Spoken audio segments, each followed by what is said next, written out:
የሁለተኛይቱ ወደ ቆሮንቶስ ሰዎች ምዕራፍ 8 ወንድሞች ሆይ ለመቄዶንያ አብያተ ክርስቲያናት የተሰጠውን የእግዚአብሔርን ጸጋ እናስታውቃችኋለን።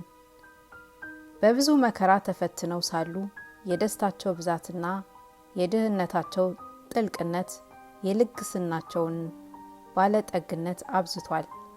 እንደ አቅማቸው መጠን ከአቅማቸውም የሚያልፍ እንኳን ወደው ሰጡ፣ እመሰክርላቸዋለሁና። ለቅዱሳን በሆነው አገልግሎት እንዲተባበሩ ይህን ቸርነት በብዙ ልመና ከኛ ይለምኑ ነበር።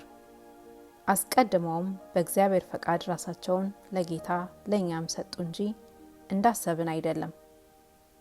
ስለዚህም ቲቶ አስቀድሞ እንደጀመረ እንዲሁ ደግሞ ይህን ቸር ስራ ደግሞ በእናንተ ዘንድ ሊፈጽም ለመነን።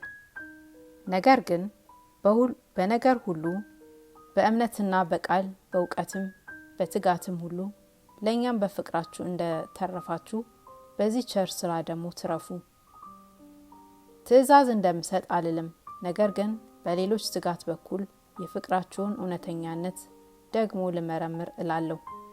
የጌታችንን የኢየሱስ ክርስቶስን ቸር ስጦታ አውቃችኋልና ሀብታም ሲሆን እናንተ በእርሱ ድህነት ባለጠጎች ትሆኑ ዘንድ ስለ እናንተ ድሃ በሆነ።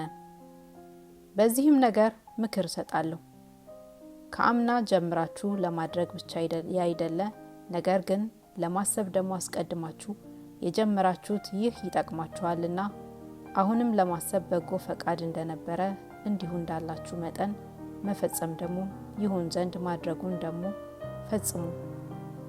በጎ ፈቃድ ቢኖር እንዳለው መጠን የተወደደ ይሆናል እንጂ እንደሌለው መጠን አይደለም። ለሌሎች እፍረት ለእናንተ መከራ እንዲሆን አይደለም፣ ትክክል እንዲሆን ነው እንጂ። የእነርሱ ትርፍ ደግሞ የእናንተን ጉድለት እንዲሞላ፣ በአሁኑ ጊዜ የእናንተ ትርፍ የእነርሱን ጉድለት ይሙላ። በትክክል እንዲሆን እንዲህ ተብሎ እንደተጻፈ ብዙ ያከማቸ አላተረፈም፣ ጥቂትም ያከማቸ አልጎደለም። ነገር ግን በቲቶ ልብ ስለ እናንተ ያንን ትጋት የሰጠ አምላክ ይመስገን፣ ምክራችንን ተቀብሏልና። ትጋት ግን ስለበዛበት ወዶ ወደ እናንተ ይወጣል።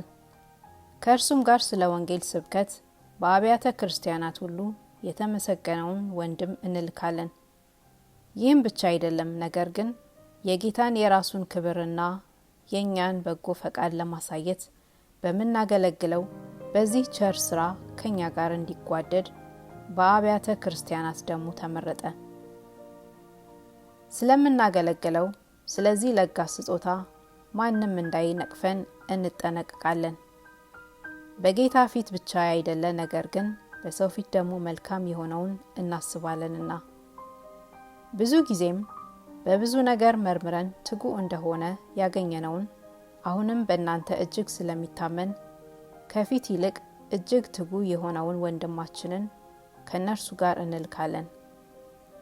ስለ ቲቶ የሚጠይቅ ቢኖር ስለ እናንተ አብሮኝ የሚሰራ ባልንጀራዬ ነው። ስለ ወንድሞቻችን የሚጠይቅ ቢኖር የአብያተ ክርስቲያናት መልእክተኞችና የክርስቶስ ክብር ናቸው። እንግዲህ የፍቅራችሁንና ስለ እናንተ ያለውን የትምክህታችንን መግለጫ በአብያተ ክርስቲያናት ፊት ለእነርሱ ግለጡ።